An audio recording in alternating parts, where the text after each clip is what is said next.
Bonjour et bienvenue sur Nuage Magique pour une histoire de carrosserie qui au final se termine pas si mal que ça. À tout de suite.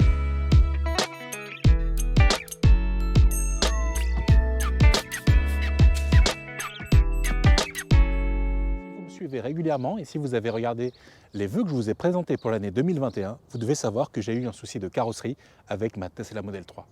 Et en fait, la carrosserie de la Tesla Model 3, c'est un peu particulier parce qu'elle est en partie en aluminium.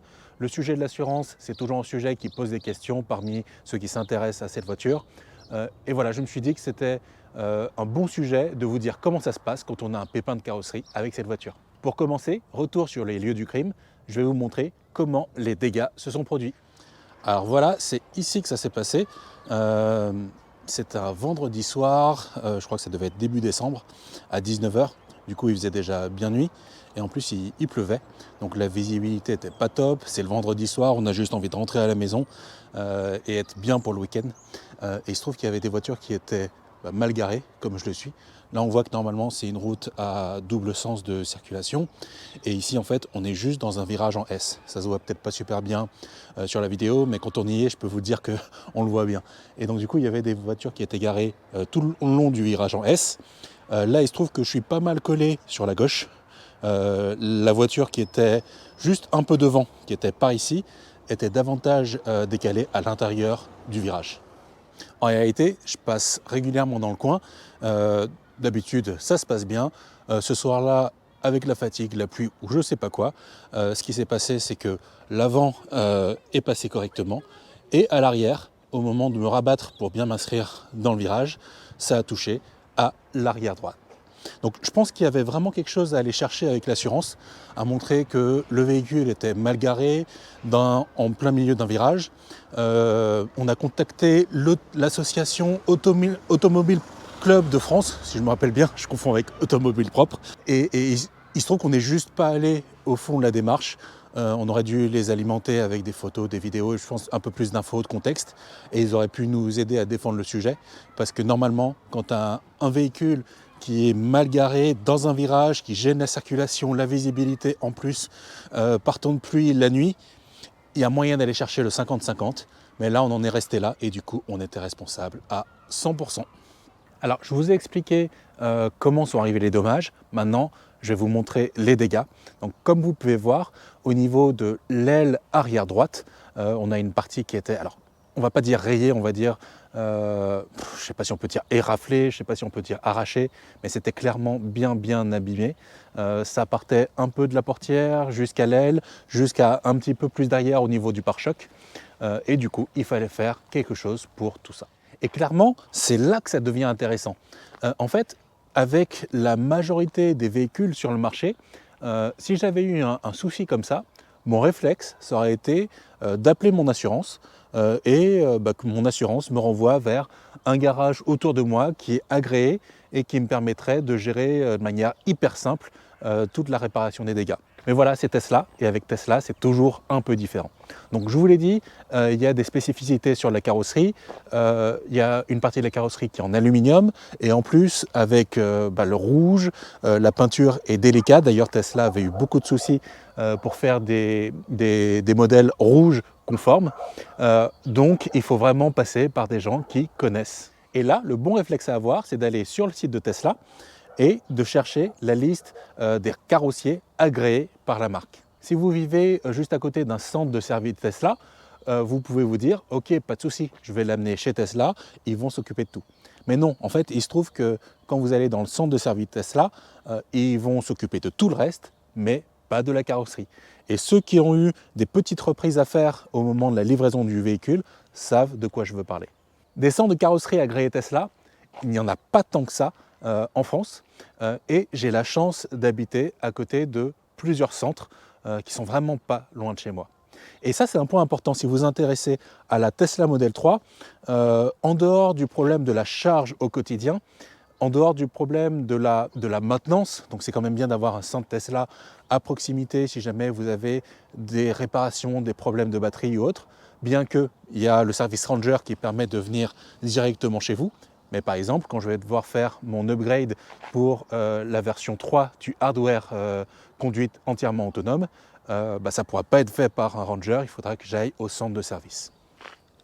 Donc vous avez beau être proche de tout ça, vous devez aussi penser que si vous voulez que ce soit pratique et simple en cas de pépin, que vous ayez un centre de service carrosserie agréé pas loin de chez vous. Si vous avez un emploi du temps super chargé, clairement, vous n'allez pas gaspiller votre vie et prendre des jours de congé pour traiter tout ça en semaine, sachant que tout ça, c'est fermé généralement le week-end. Alors, en ce qui me concerne, j'ai opté pour Albax, Paris 15e, qui était le centre le plus proche de chez moi, le plus pratique pour moi. Ça fait pas si longtemps qu'ils sont dans cette liste. Ça m'est arrivé de temps en temps de retourner sur cette liste pour voir comment ça évoluait. Et c'est que quand j'ai eu mon souci, que j'ai vu qu'ils étaient disponibles juste à côté de chez moi, dans le 15e. Côté formalité, on a d'un côté la partie constat qui est envoyée à l'assurance qui est au courant qu'on a eu les dommages. Et de mon côté, ce que j'ai fait, c'est que j'ai pris directement rendez-vous avec Albax. J'ai vu sur leur site internet qu'ils étaient agréés Matmut. Et donc, a priori, je me suis dit, comme je suis à la Matmut, ça va pouvoir bien se passer, bien se goupiller. Donc, j'ai pris rendez-vous. Ils m'ont expliqué qu'en fait, pour l'expertise, ils étaient capables de prendre toutes les photos et de monter le dossier eux-mêmes. Et donc, du coup, il n'y avait pas nécessité d'avoir un rendez-vous avec l'expert mandaté par l'assurance. Donc, le rendez-vous pour l'expertise s'est bien passé. Et là, du coup, j'ai reçu un premier devis juste pour m'informer du montant de la réparation parce que l'idée, c'est que si jamais il y en avait eu entre 1500 et 2000 euros de réparation, ça aurait valu le coup pour moi de tout assumer en direct sans passer par les assurances. Mais le coût des réparations s'élevait à environ 3000 euros et ça valait le coup de passer par l'assurance pour couvrir ces réparations-là. Avant de bloquer complètement le rendez-vous pour la réparation, j'ai voulu vérifier avec Albax comment ça se passait entre la franchise, le paiement, les assurances, comment tout ça fonctionnait, pour être sûr de ne pas être pris au dépourvu au moment où tout va se faire. En fait, ce qu'ils m'ont expliqué, c'est qu'ils sont agréés Matmut, mais pour Tesla, le fonctionnement est encore une fois particulier. Et dans ce cas-là, normalement, c'est au client d'avancer les réparations et de revenir vers son assurance pour être remboursé, déduction faite de la franchise. Du coup, ça ne m'arrangeait pas vraiment. Je leur ai fait comprendre et ils m'ont expliqué qu'il y avait une solution. Que ça impliquait davantage de paperasse pour eux, que c'était un peu plus compliqué, mais qu'ils pouvaient le faire. Alors peut-être qu'en fonction du cas et en fonction du montant, ils acceptent de le faire ou pas. Il s'agit de faire un transfert, alors je ne me rappelle pas exactement du nom, mais un transfert de créance. En gros, de faire en sorte qu'au lieu que l'assurance me rembourse moi, que l'assurance rembourse la personne qu'on aura désignée à travers un formulaire. Et c'est ce qu'on a fait. Je leur ai donné toutes les informations qu'ils donnaient, on a monté le dossier, il y avait quelques signatures à faire, mais c'était très bien expliqué et ça s'est bien passé. Et grâce à ça, on a pu faire en sorte de n'avoir à payer que la franchise. Donc pour notre formule, assurance à la Matmut, c'était 625 euros. J'ai déposé la voiture et maintenant, je vais vous montrer comment ça s'est passé quand j'ai pu récupérer la voiture. Ça y est, Albax a terminé les réparations sur la voiture. Ils nous ont appelé hier. C'était un peu trop short hier, en plus avec le couvre-feu pour la récupérer avant la fermeture, 18h. Mais du coup, je vais y aller ce matin à l'ouverture à 8h. Et je voulais juste vous montrer quelque chose. Donc ici, c'est la voiture qu'ils m'ont prêtée. C'est super parce que la voiture est gratuite, la voiture de courtoisie. C'est une petite Fiat 500. Il n'y a pas grand chose à dire sur ça parce que c'est un service gratuit, donc on ne va pas se plaindre. Mais c'est vrai que c'est une petite voiture et si on la compare à la Model 3, ce n'est pas une Fiat 500 électrique, c'est une Fiat 500 thermique. Juste, ce que je me dis, c'est que pour le futur, ce serait peut-être sympa s'ils pouvaient proposer en option une autre catégorie de voiture. Déjà peut-être électrique pour commencer, voire peut-être une Tesla Model 3 ou peut-être une Volkswagen ID3. Mais comme ça a un coût, et ça que je le comprends, peut-être qu'ils pourraient proposer un espèce de forfait optionnel. Si jamais vous voulez une voiture électrique, une Tesla, une ID3, à la place de la Fiat 500 de base qu'on vous donne, vous auriez à payer, je ne sais pas, un forfait de 10, 15, 20, 30, 40 euros par jour à définir. Et je suis certain que si jamais ils faisaient ça, les gens qui ont l'habitude de rouler en électrique en Tesla seraient prêts à mettre un peu plus, sans être couverts par leur assurance pour cette dépense supplémentaire, pour pouvoir passer de ça à une voiture électrique. Et dans mon cas, J'en ai eu pour 3 jours d'utilisation sur cette voiture-là. J'ai fait 1 jour de télétravail, donc 3 jours sur la route et 1 jour à la maison. J'ai fait un peu plus de 300 km et voilà ce que ça m'a coûté en essence. Maintenant, en route vers Albax. Alors ça y est, on est juste avant 8 h. Je suis arrivé sur place. J'ai rendez-vous à 8 h pour récupérer la voiture. Donc là, il y a la voiture de prêt, juste ici. Je suis chez Albax. C'est au 20-22 rue Olivier de Serres, à Paris, dans le 15e. Et juste ici, on voit le petit panneau qui permet de savoir qu'on est au bon endroit. Donc Tesla Approved Body Shop. Et juste avant d'aller récupérer la voiture, je vais vous montrer quelque chose. Si vous venez dans le coin, moi je vous conseille de faire un petit tour par la boulangerie qui est juste à l'angle, là.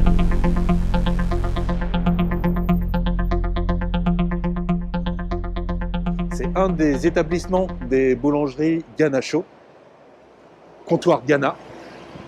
Et je vous conseille vraiment de passer par ici parce qu'ils font du bon pain et des viennoiseries juste exceptionnelles. Donc si vous passez chez Albax, pensez aussi à faire un tour par ici. C'est à l'angle entre la rue de la Convention et la rue Olivier de Serres. Maintenant, on va récupérer la voiture. Donc là, je suis en train de rentrer ici la Fiat 500. Juste à côté, on voit qu'il y a une autre Tesla Model 3, juste ici. Il y a une sérigraphie au nom du centre de carrosserie. Voilà, juste ici. Donc on voit qu'ils sont affiliés à Lecoq Paris, Lecoq Riviera, Albax Paris 15. Je ne sais pas si c'est une voiture qu'on peut avoir comme voiture de prêt. Je poserai la question. Alors juste ici, c'est l'accueil de l'atelier. En fait, ça paraît rien, mais c'est aussi par rapport à ce qu'on voit ici. Il n'y a pas tout le monde là, c'est à peine 8 h, et puis je pense qu'il y en a qui sont en train de travailler à gauche, à droite. Mais la première fois que je suis venu ici, en fait, il y avait du monde partout à l'accueil. Et tout le monde était affairé à s'occuper des clients. Et ça met en confiance. Parce qu'on se dit que c'est pas juste un garage où il y a 2-3 personnes qui bricolent. On voit que c'est sérieux, on voit que le client est pris en compte. Quand je suis arrivé la première fois, il y avait un dossier qui avait l'air d'être un peu compliqué. Je voyais qu'il faisait tout ce qu'il fallait pour s'occuper du client, donc c'était génial. Et nous, de notre côté, on a dû pas mal les embêter pour des petits détails et ils ont toujours été patients et donc tout bien expliqué. Donc vraiment génial. Je pense que vous pouvez leur faire confiance ici. Donc du coup, j'ai avec moi Bastien Lémy, Ok. responsable du centre. Donc c'est Bastien que j'ai rencontré quand j'ai amené la voiture pour expertise. L'expertise, c'était en fait lui qui l'a fait, c'est lui qui a fait tout le tour, qui a pris toutes les photos, qui a transmis vers l'expert, qui ensuite a validé ou pas la prise en charge par l'assurance. On a eu directement l'accord de l'expert et on a pu ensuite prendre le rendez-vous pour effectuer la réparation. Donc c'était super, ça s'est bien passé et il m'a mis en confiance parce qu'en échangeant avec lui, j'ai tout de suite vu que c'était des dossiers qu'il avait l'habitude de gérer. Alors juste pour info, cette vidéo elle n'est pas du tout sponsorisée par Albax, ils m'ont pas fait la moindre fleur sur quoi que ce soit, mais je l'ai fait parce qu'en fait j'étais en confiance ici. Je vais voir le boulot qui a été fait et si j'en suis content, mais je pense que ce sera le cas. Et juste je trouve que c'est bien de parler des choses quand ça se passe bien et c'est pour ça que je fais la vidéo. Écoutez, on fait en tout cas notre maximum chez Albax avec cet agrément Tesla pour faire en sorte que ça se passe le mieux pour nos clients et pour que les voitures soient réparées selon les normes du constructeur et avec la qualité qu'il faut. Ouais, c'est vrai que quelque part, c'est jamais une bonne chose de venir vous voir. On est jamais très content, mais le fait que ça se passe bien. Le but est toujours de transformer quelqu'un qui arrive avec, d'une certaine manière, un tracas, parce que c'est jamais plaisant d'avoir une rayure, un sinistre sur son véhicule. Et on est là justement pour rendre premièrement l'expérience de réparation simple, agréable et faire en sorte que nos clients repartent heureux. Bon, ça a été le cas pour moi.